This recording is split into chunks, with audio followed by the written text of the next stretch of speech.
Halo, assalamualaikum warahmatullahi wabarakatuh. Waalaikumsalam Ya, warahmatullahi wabarakatuh. kembali lagi kita di Obrasi, obrolan tentang literasi. Dan seperti biasanya, seperti edisi sebelumnya nih, Cek Gaya, kita ini selalu hobi. Harusnya bukan juga hobi ya, Cek Gaya, Iya. karena kondisinya nembak-nembak. Kalau ada tamu yang datang ke Bina Dharma, kita tembak untuk sedikit lah ngobrol-ngobrol tentang literasi, tentang apa yang sudah kita lakukan. Nah, kebetulan hari ini Cek Gaya ini adalah tamu kita yang menjadi narasumber di Universitas Bina Dharma. Kan sangat sayang sekali kalau kita tidak gunakan, minta waktunya sedikit saja ngobrol-ngobrol tentang Sangat apa yang boleh dilakukan. sekali. Iya. Sedikit memperkenalkan nih, Cek Gaya ini adalah penyiar. Kalau bisa dibilang kayak penyiar senior, Cek Gaya ya. Sudah lama sekali siaran di RRI Pro Pro 4 ya. Pro 4 Palembang. Baru sebenarnya cek itu. Oh ya, Iya. baru Baru berapa nak puluh tahun? Baru nak pensiun. Nah, sebagai informasi, RRI Pro 4 Palembang yang sering dibawakan oleh Cek Gaya ini program-programnya berbahasa Palembang, Cek Gaya ya. Betul. Nah, makanya kita akan ngobrolin tentang budaya Palembang dan apa yang sudah dilakukan oleh Cek Gaya yang pekerjaannya di bidang broadcasting. Iya. Yang berkaitan dengan budaya, karena kan ternyata apa yang kita lakukan yang mungkin tujuannya awalnya mencari rezeki, Cek Gaya ya, Iya. tapi ternyata ada efek lain yang berguna buat daerah kita, buat Indonesia gitu, mengembangkan dan melestarikan budaya Palembang. Betul. Gitu. Yang kami tahu, Cek Gaya ini MC, Iya. MC adat Palembang, pasti betul. berkaitan dengan budaya adat istiadat Palembang yang dilestarikan, dibudayakan terus menerus gitu, Cek Gaya ya. Kayak mana ceritanya Cek Gaya bisa jadi MC adat Palembang gitu, Cek Gaya? Jadi ceritanya pada zaman dahulu kala. Aduh. Wah. Panjang ini ya, Bang. Jadi kalau ngomongin masalah MC ya, dari dulu tuh memang hobinya cuap-cuap, hobinya ngomong kayak itu kan. Terus juga gawinya juga jadi penyiar, seperti itu kan, bekerja sebagai penyiar. Nah, ketika masih muda-muda dulu, gitu ya, Aktif muda MC-nya itu biasanya MC resepsi. Oh, resepsi pernikahan. Iya, pernikahan kebanyakan Oke. seperti itu kan, atau acara-acara seremoni gitu ya. Nah, tetapi semakin kesini mungkin karena usia, gitu Usia. ya, ini saya lebih menekuni tentunya ke adat. Ke adat. Ya, karena saya berpikir seperti ini, bahwa yang namanya adat itu perlu dilestarikan. Dilestarikan. Ya. Dan saya merasa sangat bersyukur sekali masyarakat yang ada di Sumatera Selatan, Kota Palembang saat ini itu mulai tergerak, mulai tersentuh seperti itu untuk yang namanya melestarikan adat budaya. Adat budaya. Nah, Ya. jadi saya tadi sempat disinggung oleh Ferry bahwa kenapa Cek Gaya suka menjadi MC adat seperti itu kan? Ya, itu tadi ternyata itu menarik loh, Fer. Iya. Menarik untuk bisa kita terjun ke dunia tersebut seperti itu ya. Karena dari MC adat itu sendiri akhirnya kita bisa memberikan edukasi, memberikan literasi dan juga informasi kepada Iya. tentunya masyarakat sekitar bahwa ini perlu dilestarikan loh. Bahwa Iya. ini memiliki makna-makna filosofi tersendiri dari setiap adat-adat yang ada. Oke. Misalnya MC adat seperti kandang adat. Sekarang itu kandang banyak adat. kalau misalnya pernikahan itu hampir rata-rata sekarang orang sukanya, Cek kalau bisa MC-nya pakai kandang adat ya, Cek. adat ya. Ada kandang Iya, adat, iya, Cek. iya. Siap untuk kandang adat ya, Cek. Ini. Oke, siap. Kemudian juga yang tak lepas adalah tradisi suap dan cacap. Nah, di mana itu memiliki makna tersendiri bahwa seperti apa kalau kandang adat itu sendiri ya. Iya.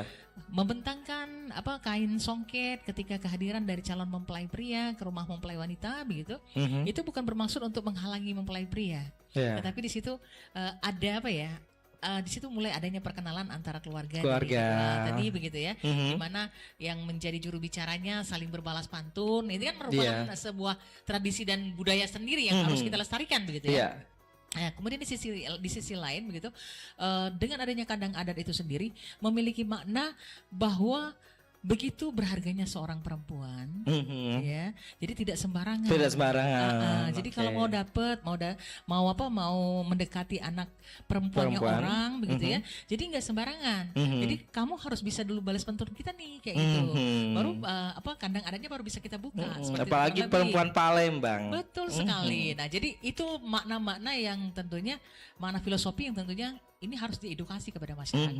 Dan alhamdulillahnya sampai dengan detik ini masyarakat ternyata semakin banyak yang suka untuk tentunya bisa melestarikan hal tersebut. Oke. Kalau bisa ditarik sedikit benang merah sedikit kayak kan tadinya MC resepsi. Resepsi itu anak mudanya banyak sekali yang bermuncul-munculan gitu ya. Bukannya kalah bersaing, malah kan geser sedikit, malah jadi bidang baru yang tersendiri, yang unik, yang belum tentu semuanya bisa. Iya, betul. Kalau kita lihat MC resepsi kan banyak anak muda dan banyak yang baru-baru muncul, masih seger-seger sekali, ya. Dan kalau kita lihat geser lagi ke yang MC adat, yang muda-muda malah kayaknya nggak berani, takut belum berani, kayak gitu kan. Ngomong ke tetua-tetua, sok tahu soal kayak itu kan belum berani, dan Cek Gaya ambil di bagian itu gitu ya. Jadi ketika usia-usia seperti saya kan itu kan dikatakan tua tidak, dikatakan muda juga sudah lewat. Jangan, gitu ya. Jadi STW gitu ya, setengah tua gitu ya. Jadi memang ada pepatah yang mengatakan bahwa setiap masa ada orangnya dan setiap orang ada masanya. Nah mungkin kan kalau kemarin-kemarin ketika kita masih laris manis, ketika menjadi MC resepsi. Gitu kan.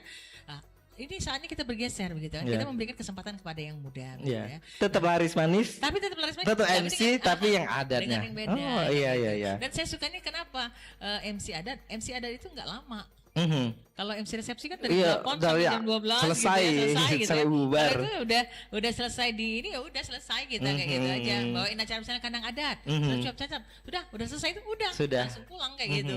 Jadi jam 7 jam 10 jam 9 udah selesai gitu.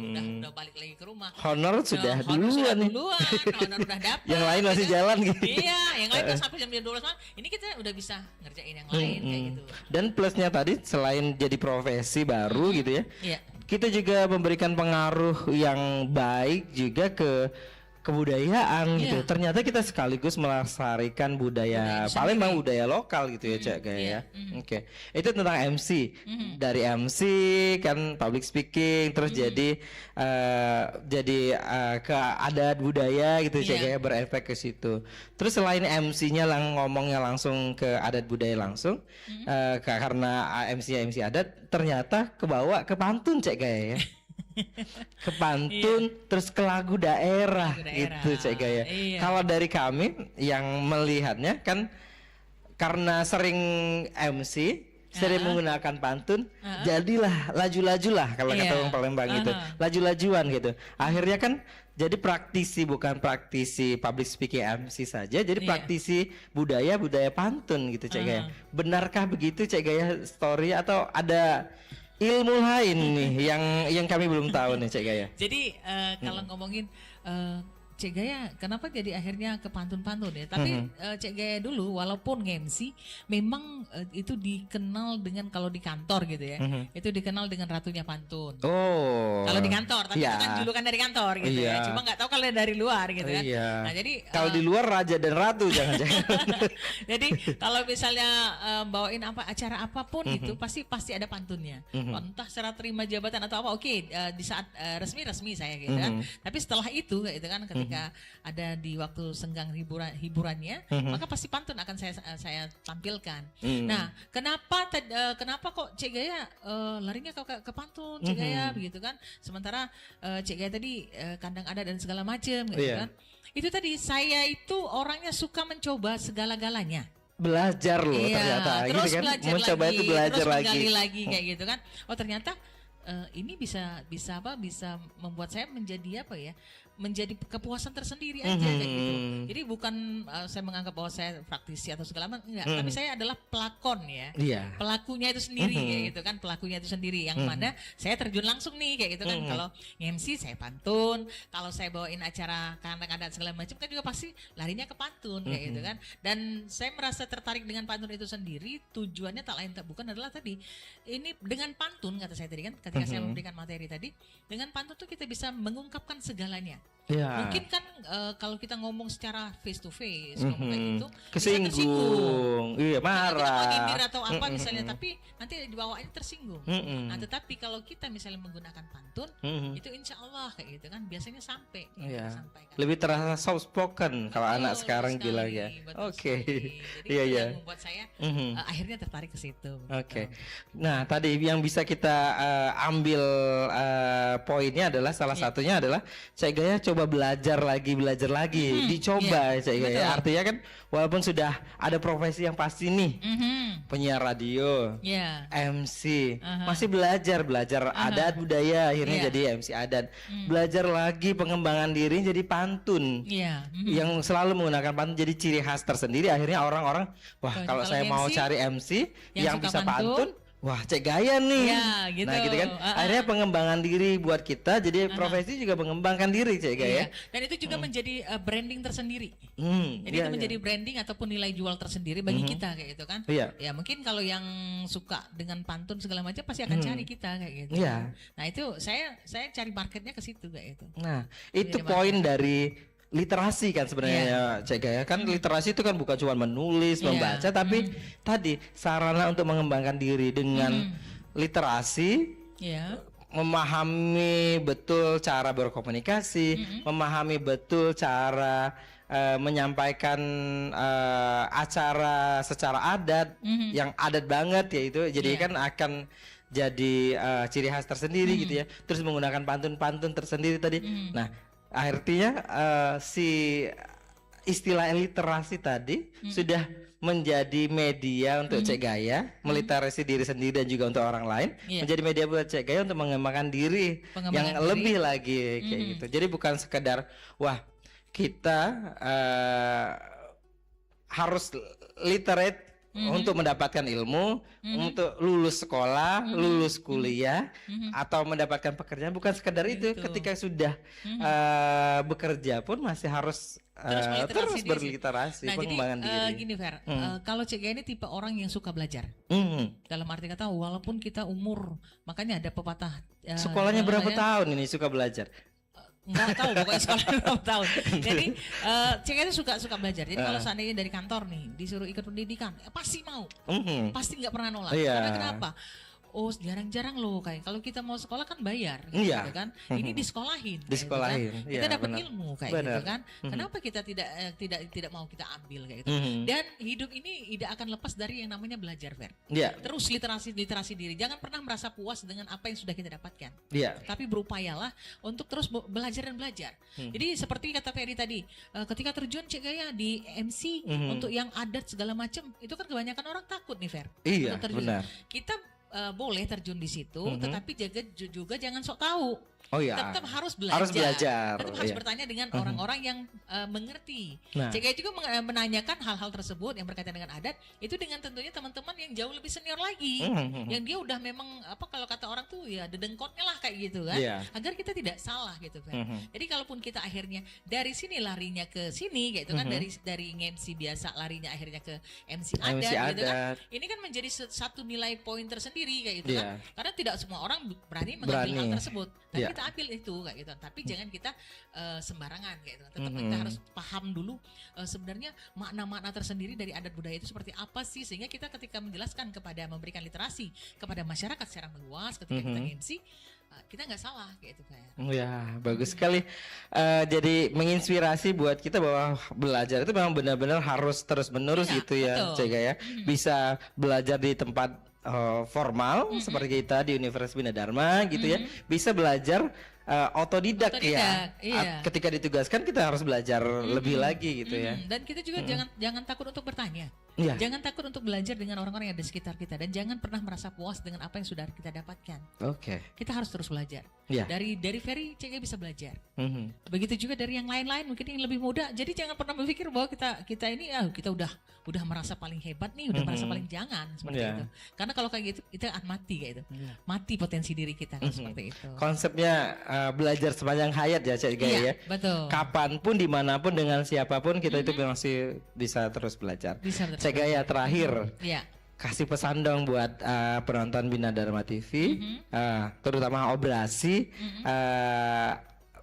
satu dua pesan buat kita semua untuk terus belajar, berliterasi dan juga mungkin melestarikan budaya. Ala Cek Gaya, silakan. Baik, untuk teman-teman dari apa? Nama acara? Obrasi ya teman-teman Obrasi. Jadi mungkin kalau saya dibilang untuk memberikan nasihat nanti salah juga ya. Saya juga masih perlu nasihat gitu ya. Tapi kita sama-sama saling mengingatkan saja bahwa yang namanya belajar itu jangan pernah jenuh ya. Jadi teruslah menggali potensi yang ada di dalam diri kita untuk mendapatkan beragam ilmu dari orang-orang yang ada di sekitar kita. Apapun itu, apapun jenis pekerjaannya atau apapun itu kayak gitu yang bisa kita ambil poin-poinnya yang bisa menjadi ilmu dan menjadi nilai jual untuk kita sendiri gitu kan. Kenapa tidak? Jadi ya teruslah belajar gitu ya. Jadi jangan pernah putus dan cepat merasa puas dengan apa yang sudah kita dapatkan hingga saat ini seperti itu. Baik, luar biasa. Tepuk tangan dong buat Cek Gaya. Terima kasih banyak Cek Gaya. Baik, terima kasih atas waktunya. Jangan kapok-kapok berbagi ilmu untuk kita semua. Nanti kita undang lagi ke sini. Entah di Obrasi, entah di kasih ilmu apa lagi nih, karena banyak sekali ilmu yang bisa kita dapatkan di Cek Gaya. Dan juga pastinya kita juga akan curi-curi ilmu lagi dengan narasumber kita lainnya di Obrasi. Sampai ketemu kembali. Terima kasih. Wassalamualaikum warahmatullahi wabarakatuh. Waalaikumsalam warahmatullahi wabarakatuh.